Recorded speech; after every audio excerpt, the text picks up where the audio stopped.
I heard it before I even touched the door. That particular frequency, the one women produce when they're not just talking but performing for each other. Real laughter sounds different. It's loose, unguarded, falling where it lands. This was sharper, contained, shaped, the kind of sound that means something is being built in a room and the building isn't finished yet. 3 unfamiliar cars sat along the curb. One of them occupied the spot I always park in.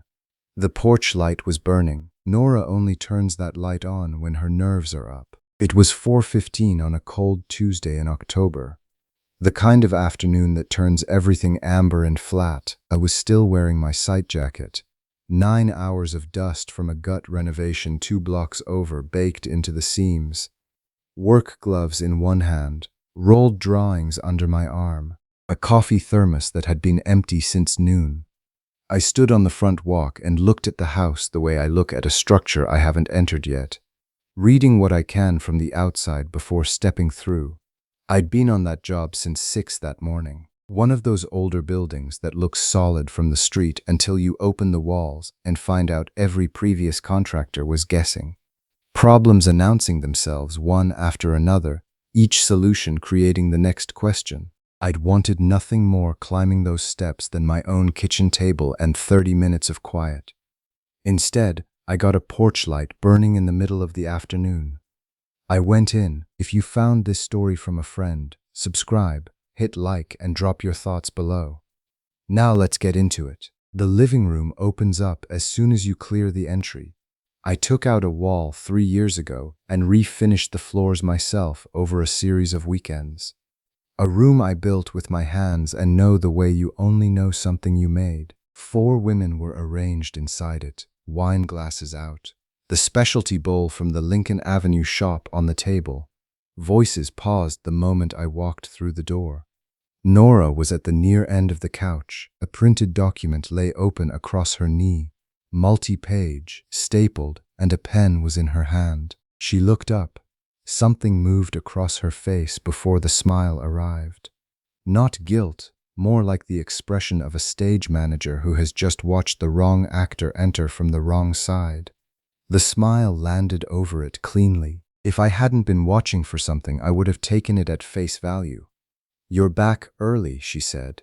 Not warm, slightly clipped. The word early doing a kind of labor. "Sight wrapped up," I said. I looked at the room.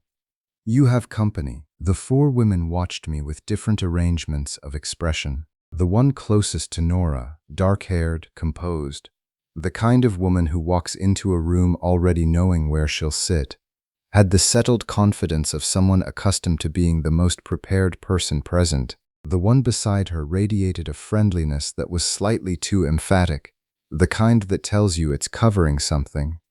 The 3rd woman at the far end of the couch with her legs pulled in close gave a brief nod and looked away. The 4th, sharpest eyes, hair pulled back tight, looked at me directly and without apology. I set the thermos on the entry table next to my keys and walked in. "This is Rachel," Nora said, then Pam, and Vera, and Joe. She gestured around the room. I moved the armchair mi pareja, it faced everyone, and sat down. Rachel spoke first. Her voice had the warmth and measured cadence of someone who has run meetings before. "We've heard quite a bit about you. All complimentary, I promise." "Good to know," I said. Nora leaned forward slightly, pen still in hand. "We've been running this women's group for about 6 months. Every other week, rotating locations. We talk about everything.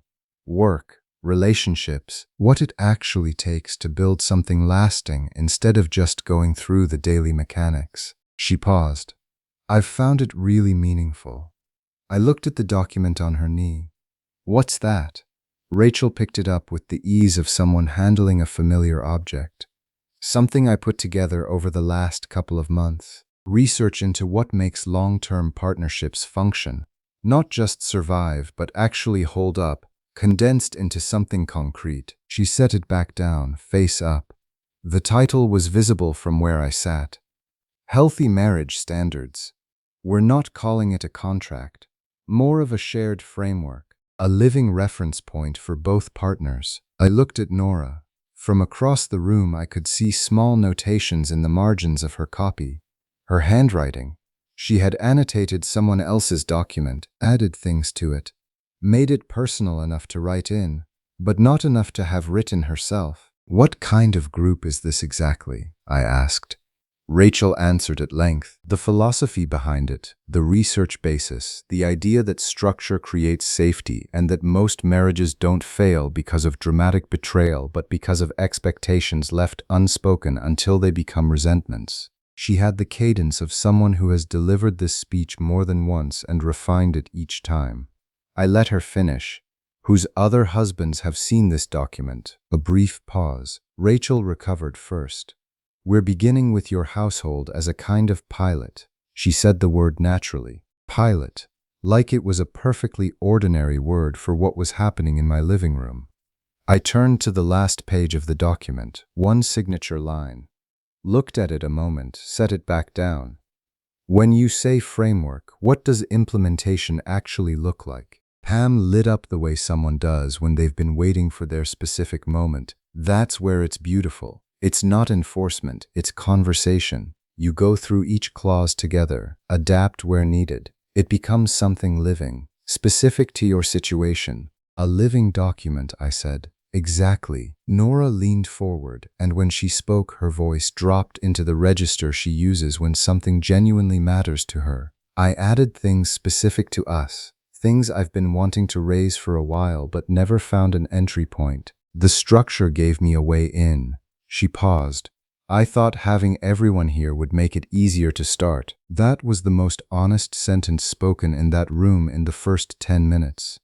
She had something real she wanted to bring to me, something she'd been sitting with, and instead of walking down the hall and saying it, she had routed it through someone else's document and invited 4 extra people to help her deliver it. That told me something, not what she had meant to tell me, something else. "All right," I said. "Let's hear it." Nora picked up her copy. "We'll go through the main clauses." Rachel drafted most of them, and I worked in some adjustments.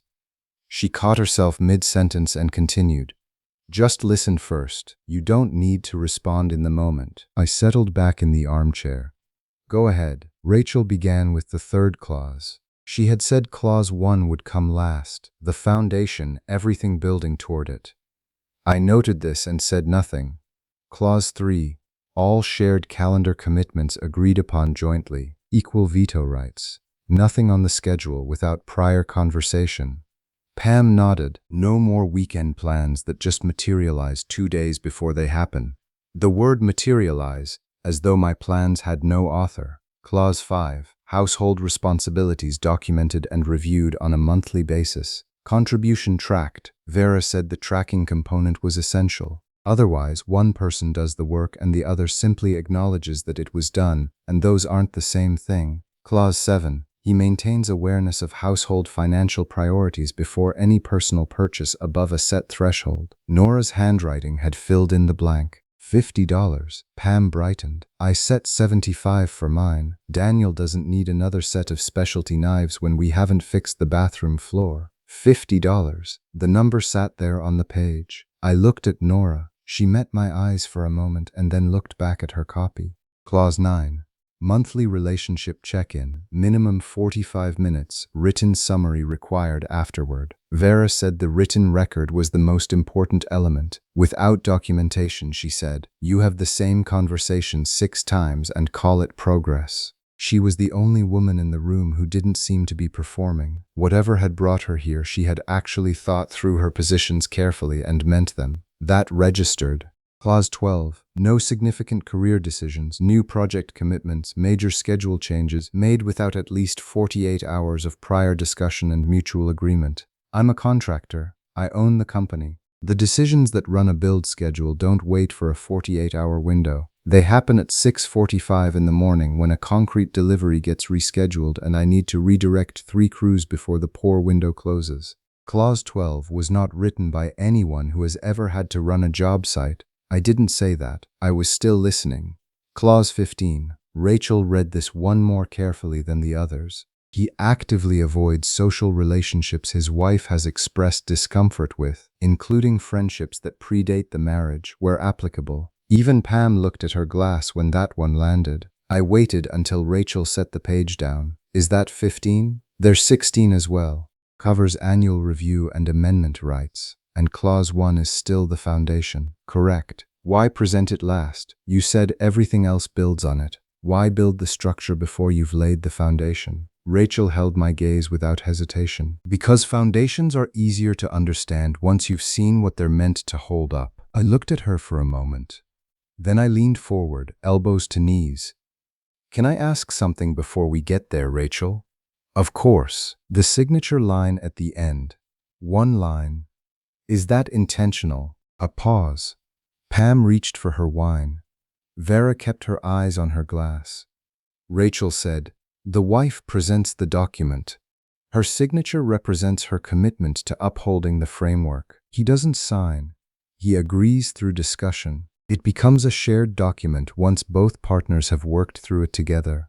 Mi pareja agrees verbally, I said, but only one name is on that line, and only one person wrote it. I looked at her evenly. I'm just trying to understand the structure before we go further. Vera spoke. She had the air of someone who had been waiting for this exact juncture. Men, she said, don't typically initiate this kind of structured communication on their own. That's why the wife creates the framework. She's usually the one who has been carrying the relational work anyway. Mi pareja the logic, I said. Is that because men don't naturally build accountability structures? Women build them instead, and the man then agrees to a document he didn't draft, didn't sign, and wasn't consulted on during the writing. Silence. I kept my voice at exactly the same register I'd been using since I walked in. I'm asking because I want to understand what I'm being asked to agree to before we reach clause 1. Pam tried to redirect. It's collaborative. She added her own notes. You saw that. I saw her handwriting in the margins of a document someone else wrote. I let that settle where it settled. That's annotation. It's not the same as collaboration. Nora had gone very still. Not angry. Something different. She had the look of someone watching a conversation travel in a direction she hadn't charted. Not shocked by what I was saying. Something closer to recognition, as though some part of her had been waiting for it to be said plainly and hadn't known it until now. All right, I said. Clause 1. Rachel set her other pages aside and lifted the first page with both hands. The way you handle something you've decided carries weight. Clause 1, she said, and her voice carried the warmth and conviction of a sentence she had been building toward for months. He needs to get your okay before any decision that affects both of you, not as a courtesy after the fact. Before. This is the foundational principle. Everything else in this document rests on it. She looked up with something close to triumph, not aggressive, the satisfaction of someone who has just delivered what they believe is irrefutable. Pam nodded. Vera's expression didn't change, but carried the settled weight of someone who has heard the correct answer read aloud. I didn't look at Rachel. I looked at Nora. She was watching me. Her expression was the one she uses when she isn't entirely certain of her position but has committed to holding it anyway. A slight lift at the chin, a steadiness underneath it that wasn't quite certainty. 3 seconds, maybe 4. Then I said it, quietly, the way you'd state a measurement that has to be exact. Number 1, you need to start packing up the idea that this marriage runs on someone else's terms. The room changed. Rachel's warmth dissolved the way heat leaves when a window opens in winter. Not gradually, just gone. Her face moved from satisfaction to a kind of rapid recalculation. Someone rereading a document they thought they'd fully understood. Pam let out a short, sharp sound, nervous, genuinely uncertain whether she'd misheard something or whether a response was required. Vera set her glass down on the coffee table with the precision of someone making sure not to spill anything while figuring out what was happening. Joe said, quietly, "Excuse me." Nora had not moved. The annotated document was still open across her knee. One page slid slightly sideways. She was looking at me with an expression I hadn't seen on her face before. or more accurately, an expression that combined things I'd seen separately and never together. I continued. Same level voice, same pace. Not because I'm angry, because what's being described in this room is not a marriage I want to live in, and I'd rather you know that clearly right now than have it come out slowly over the next 8 months, while we work through 16 clauses, one signed paragraph at a time. Pam had stopped laughing. Her glass was back on the table. I picked up my phone from the arm of the chair, not as theater, just moving it, and set it on the table in front of me. Rachel found her voice.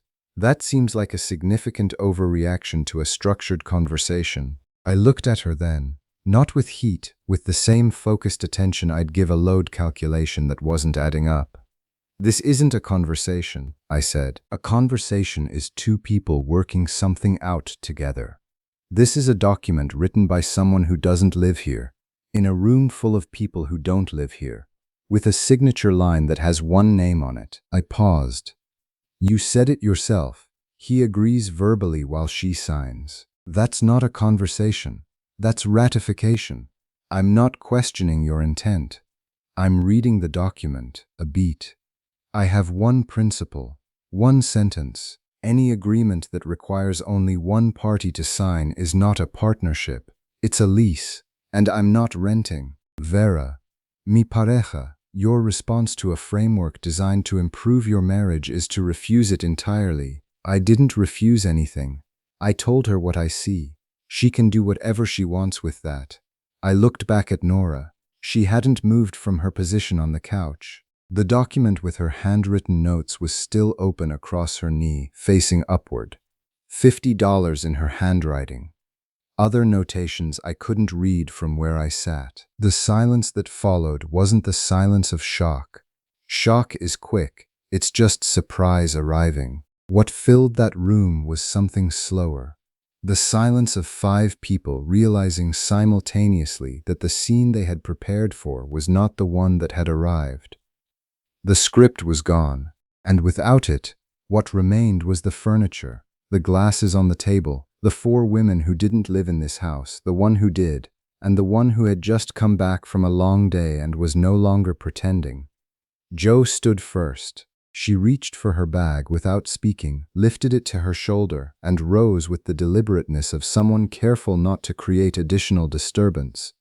For a moment she looked at me, not with hostility, not with apology, just registering something. She had been quieter than the others the entire time. When Rachel had read Clause 15, the one about friendships predating the marriage, Jo had looked at her glass the way you look at something nearby when the thing happening in the room is too large to look at directly. She hadn't come here because she wanted a rule book. She had come because she needed somewhere to sit that wasn't her own house, where something was happening that she didn't yet know how to be around. I didn't stop her. She walked to the door and left. No one called after her. I waited a moment and then looked at Pam. You suggested the dollar threshold. What's Daniel's number? Pam blinked. That's different. Daniel has a... What's the number, Pam? A pause. We haven't landed on one yet. But 50 is right for someone else's situation. She picked up her glass and held it without drinking. I was contributing. We were all contributing. You were contributing a financial supervision clause for a man you haven't had this conversation with. Her jaw tightened. I picked up my phone. Not dramatically, just held it the way you hold something when you're thinking something through. I had coached youth baseball with Daniel for 2 seasons. He'd want to know that his wife was at someone else's kitchen table deciding how much money he was permitted to spend. Please don't, Pam said. Her voice dropped. He'd assume I was joking. Isn't that what you are? I said. Serious? She didn't answer. The phone stayed in my hand, face up. I didn't open anything, didn't dial, just held it. That was enough. Pam knew the number existed. The framework she had helped construct now had a mirror, and the mirror was pointing directly at her own house. I turned to Vera. Clause 15, premarital friendships. She met my eyes without flinching. Certain friendships are corrosive to marriages. That's not opinion. There's documented research. Which friendships? The ones that normalize irresponsibility, that generate divided loyalty, that reward independence over partnership. Yes, she said. She meant it. An honest answer that revealed more than she had intended. At least you said it plainly. I'm not embarrassed by the position, she said. I know, I said. That's more useful than the alternative. She didn't push further, and neither did I. She had done more for me through honesty than anyone in that room could have done by arguing. What I understood from Vera was that some of what had been built in these meetings over 6 months was real, not manufactured, stacked on top of actual frustrations, actual fears, actual things that deserved air, that made it more dangerous, not less. Rachel had been watching the exchanges with the alertness of someone doing rapid recalculation, looking for the angle, the place where she could redirect. When I turned back to her, she spoke first. I think we should all take a breath. Her voice had returned to its original warmth, though it was thinner now, the scaffolding beneath it more visible. There are clearly real things here that are worth talking about. That's actually a good sign. I agree, I said. She looked briefly relieved. You wrote this, I said. I compiled it for someone else's marriage. I paused. You're divorced. Full silence. Rachel's face didn't move. She was very good at that. But something behind her eyes adjusted. A position that has just been flanked, recognizing it. That doesn't disqualify the research, she said. Doesn't disqualify anything, I said. It means your last marriage ended. And your contribution to this one is a document with one signature line sitting on someone else's coffee table. I picked the document up, held it a moment, then set it face down.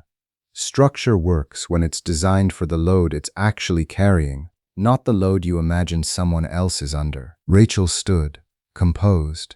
She folded her copy and placed it in her bag. I hope you both take some time with this, she said. It was addressed to the room, not specifically to me. The conversation doesn't have to end here. It does for tonight, I said. She looked at me once more. Then she left. No scene. That was her version of dignity, and I had no disagreement with it. Pam followed immediately, not meeting Nora's eyes, moving with the hurried energy of someone who has retrospectively decided this was never really her business. Vera was last. She pulled her jacket on and looked at me directly. You made your point, she said. Not bitter, factual. Mi pareja did you, I said. She left without answering that. The door closed. Nora and I were alone in the room. She hadn't moved from the couch. The document was still open across her knee. One page had slid askew. The other glasses were scattered across the table. Small wreckage from an afternoon that had taken a different shape than intended. The room had the quality of a space that had just emptied out, all that energy gone, leaving the furniture in the same places and the air entirely different. I stood, not to loom, just because sitting didn't fit what I needed to say. Her expression was not the practiced one anymore. The stage manager look had dissolved, and what was underneath it was the face I actually knew, and the fact that it had taken the room clearing out for that face to appear was, itself, information. 9 years, I said. In 9 years I have never once told you that you needed to clear a decision with me first. Not once. Not your clients, not what you spend, not where you go, not what you add to the calendar. Not because I had no opinions about any of it, because I trusted you to think about both of us. That trust was the whole weight-bearing element, and I never said it out loud because I assumed that's how we both operated. She listened. And while you're here, if you've been through something that's tested your foundation, you already know that clarity starts from the inside out.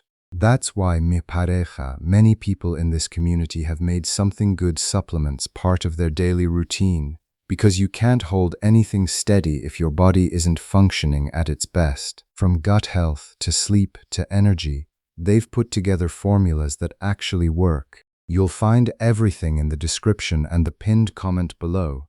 Check it out when you get a chance. That trust doesn't come back through a better document. You build it back by being the person who didn't need one in the first place. Right now, I genuinely don't know if you're still that person. That's honest. And I'm not agreeing to anything that begins with a list of what I'm allowed to do in my own house. The silence that followed was not comfortable. It wasn't supposed to be. She set her copy of the document face down on top of the one I'd already turned over. One on top of the other, both face down. Then she looked at me. "Was it obvious?" she asked. "When you walked in, from the minute I saw the porch light on at 4 in the afternoon." Something came from her that was almost a laugh but didn't quite become one. "Karen. Rachel, I mean." She kept saying that women in strong marriages hold the frame, that if you don't establish the terms yourself, you're just accommodating until the day he stops noticing. She'd say it in these meetings and it would make something in the room tighten up, like everyone was suddenly aware of a door they'd left unlocked. She paused. She made choosing not to control something sound the same as losing it. I waited. It built up over months. Every other week, every time someone's husband did something. And some of it was genuinely real, not constructed. Real problems, real frustrations, real things that weren't being said in people's actual homes. But somewhere in there, it shifted. It stopped being about fixing actual problems and started being about accumulating leverage. And from inside it, the two things felt identical. I couldn't tell the difference. "Is that what you think happened with us?" I asked. "That I stopped noticing?" She looked at me, really looked, not with the performance, just with her actual face. I got scared that maybe someday it could, and she made that fear sound like evidence.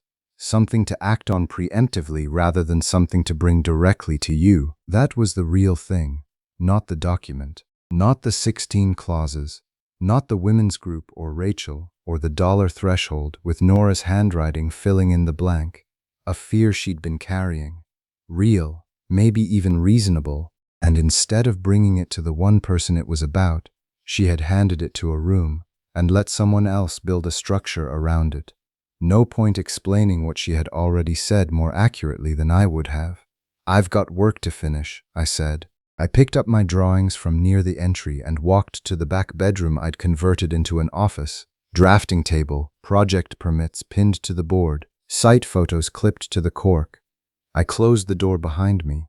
Not a slam, a close. I unrolled the drawings and spread them flat, put a weight on each corner, stood there for a moment, just looking at them. Then I picked up a pencil and went back to work. Around 7, I heard her moving through the house. Glasses being cleared, the sink running, the particular quiet of someone trying not to take up space. Then the front door. Not a slam either. I didn't go to the window, worked until 10. Made dinner, went to bed. The house was quiet in the way houses are when something that belongs in them isn't there. 9 years of small, accumulated knowledge doesn't leave just because a single day goes wrong. I turned off the lamp and lay in the dark. There is a thing you learn on job sites. Any experienced contractor knows it. The most dangerous problem in a build isn't the dramatic failure, not the beam that snaps or the wall that cracks in a storm. Those announce themselves. You hear them or you see them, and whatever needs to happen happens. The dangerous thing is the slow settling, a foundation that shifts a quarter inch in the first year, another quarter the year after, and keeps going me pareja gradually that nothing in the house actually feels different on any given day. The doors still open, the floors still look level, the windows still close, and then one morning, 5 or 6 years in, you try to hang something straight and you can't find the plumb line because the wall has been lying to you about vertical for years. By the time you see it, it's been going on long enough that fixing it costs real things. Time, materials, sometimes the walls themselves. I fell asleep around midnight, woke at 5:30. By 7 o'clock, I was at my desk. There was a supplier issue on the Hartfield job. Wrong casement size, 2 windows short of spec. A problem I'd been deferring. I wrote a direct email. Here is what was ordered. Here is what arrived. Here is what I need resolved by Thursday. Sent it, moved on into permit drawings. At 10:47, I heard the front door. I noted the time the way you note a measurement. Footsteps in the entry. A bag set down. A pause. Not the quiet of someone leaving, the quiet of someone deciding. Her footsteps came down the hall. She stopped at my office doorway. Didn't knock, didn't come in. I turned my chair to face her. She was still in her coat. Her overnight bag had been set down near the entry, not in the bedroom. I'd heard it land. I knew what that meant, not assuming her place back. Standing at the threshold, she looked like someone who had been thinking hard and without interruption for 16 hours. Eyes clear. She had made a decision before she walked in. I kept trying to figure out what I'd want you to say, she said. If it had been the other way around, if I'd come home and found you and 4 of your friends with a document about how I was supposed to operate. A pause? I think I'd want to know if it was fixable. Not immediately, but eventually. I looked at her. Not searching, just looking. The old pull was there. The reflex to close the distance, to hand her the reassurance that would fix the next 5 minutes. I felt the shape of it and then felt that it wasn't running the same way anymore. Not because I'd shut it off, because something had shifted in what I could honestly offer. I don't know yet, I said. That's honest. She absorbed that. Okay, that's not a no.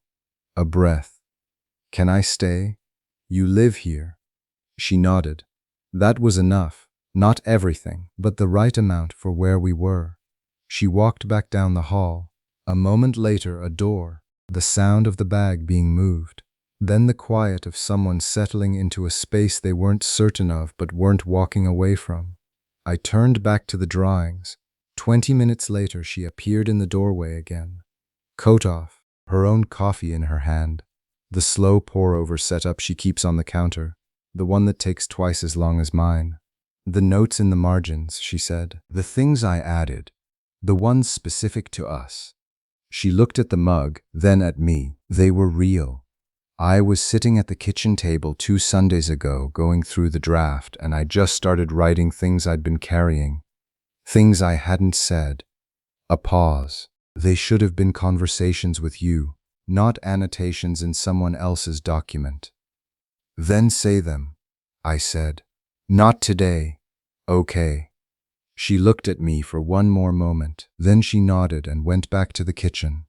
I heard her moving through the morning, the small sounds of her in the house, coffee things being rinsed, the refrigerator, a cabinet, the particular rhythm she has on a day with no schedule, moving through familiar rooms at her own pace. I went back to the drawings, what I sat with in the days that followed, while the house found its new quiet, while she worked through what she needed to work through and I worked through what I needed to work through, while we had dinners in near silence, and some mornings that almost felt ordinary and a few conversations that were short and careful and honest, in the way only short, careful things can be. What I sat with was this: a foundation doesn't fail all at once, and fixing it isn't dramatic either. It's 2 people deciding on a given morning to set the line correctly instead of building another floor on top of the problem. She brought it to me the following Saturday morning. I was at the kitchen table doing the books from the week's work. She sat down across from me and placed a folded piece of paper on the table in front of me. Not Rachel's document, her own paper, her own handwriting. No margins, no structure borrowed from someone else, just the page. 3 things, she said. The ones that were real. I closed the laptop. She looked at the paper, then at me. I feel like your work is always the emergency and ours never is. When the site calls, you go. I've never once asked you not to. But when I call, I feel like I get scheduled. She paused. I feel like you trust your read on situations more than you trust mine. Not specific decisions, just in general. The way you assess something and assume you've landed on the right answer. I don't think you do it on purpose, but I feel it. I didn't defend myself. I listened. And I want us to take a real trip, not a long weekend somewhere you have a contact. A real trip, planned far enough in advance that nothing else fills the space. I've wanted to ask for 2 years. I kept not asking because I didn't want to be the person who needed something. She folded the paper and put it back in her own pocket. I looked at her. The first one is fair, I said. I've known that, and I haven't changed it. She went still. The second one, I want to sit with before I respond, because I want to answer honestly, not just reactively. She nodded. The trip. I paused. Tell me where you want to go. Something shifted in her expression. Not relief exactly, something more careful than relief. Like a door opening just enough to let light through without the certainty of what was on the other side. I'll make a list, she said. Okay. She stood to go back to whatever she'd been doing. At the doorway, she stopped. I know this isn't fixed, she said. I'm not pretending it is. Neither am I said. She left. I opened the laptop, closed the accounts file, and opened a blank document. Typed at the top.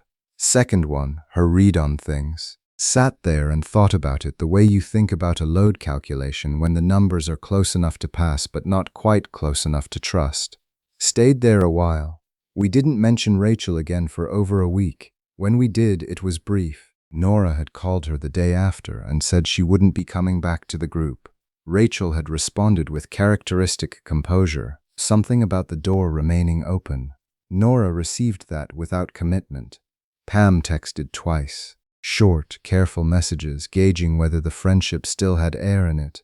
Nora answered both briefly and left no opening. Vera, nothing. Neither of us were surprised. Did she seem? Nora started once about Rachel and then stopped herself. She seemed like someone very good at what she does, I said, doing it in the wrong place. Nora was quiet for a moment. She was working with real problems, real things people were actually carrying. She just aimed them in the wrong direction. I didn't disagree. The Hartfield job closed in November. Good timing, ahead of the weather. I walked the site one evening after the crew had gone, the way I do at the end of any significant phase, moving through it, checking plumb lines and joints, feeling how the structure sat. The walls were straight, the foundation had been done right from the start, and you could feel it in the way everything held. Quiet, not fighting anything. She'd made dinner that night. Not a special occasion, just food. We sat at the table and talked about ordinary things. A difficult client of hers, an upcoming permit timeline, a film we'd both been told about through different channels and neither of us had gotten around to watching. After dinner, she asked about the layout for a project I'd been circling, and I pulled up the drawings. We stood at the kitchen counter looking at them because she has a good eye for how space actually works. She made a suggestion about a second-floor light well I'd been going around without quite landing on. When she said it, I looked at the drawing and it was exactly right. That works, I said. She looked pleased in the quiet way she does when she's right about something structural, not performed, just real. I filed it alongside the 3 things on the folded piece of paper and next to the conversation I'd been having with myself about the second item on that list. 4 days of honest thinking that ended with the conclusion that she had been more right than I'd initially wanted to admit. That conversation was coming. I'd said I would think about it honestly. Honest thinking has its own schedule. 3 weeks after the Saturday with the folded paper, I booked the trip. 2 weeks on the northern coast. A rental outside a small town that required a ferry crossing to reach much of anything. No site calls scheduled. My foreman handling the upcoming project walkthrough. She found out on a Sunday morning when I showed her the confirmation on my phone. She looked at the screen, then at me. You planned it, she said. You said you wanted a real trip. I said I'd make a list of where. You did. Some of the places were on it. A pause. We're going somewhere else, but it's the coast. 2 weeks, in February. February, she said. Off-season, empty, whatever weather decides to happen. She set my phone on the table. Her expression was the clearest one, not performed, not guarded. The one I'd been married to for 9 years before a Tuesday afternoon had made me uncertain whether I still recognized it. Thank you, she said. 2 words at exactly the right weight. It's a trip, I said. I know what it is. We sat with that for a moment. The Sunday morning, the coffee, the confirmation on the table between us, and 9 years and 1 Tuesday and 3 things on a piece of paper, and 1 item on that list still waiting for me to bring it to her when I was ready. When I was, I would. That's what the line is for. not to stand behind and declare yourself finished with the difficulty, to build something from it that can actually hold. She made coffee for both of us, didn't ask, just did. I watched her do it in the morning light of the kitchen I had built with my own hands and thought about foundations, about the difference between a structure that stands because nothing has tested it yet and one that stands because everything was done correctly. The second kind is quieter, less dramatic, less easy to point to, but you can feel it in the floors when you walk across them. And if you've ever had someone quietly working to reshape your relationship without you realizing it, someone in your circle, someone who seemed like they were helping, tell me about it in the comments, because I think it happens more than people admit, and the moment it becomes visible, everything changes. If this story stayed with you, share it with someone who needs to hear it, and subscribe. There's a lot more where this came from.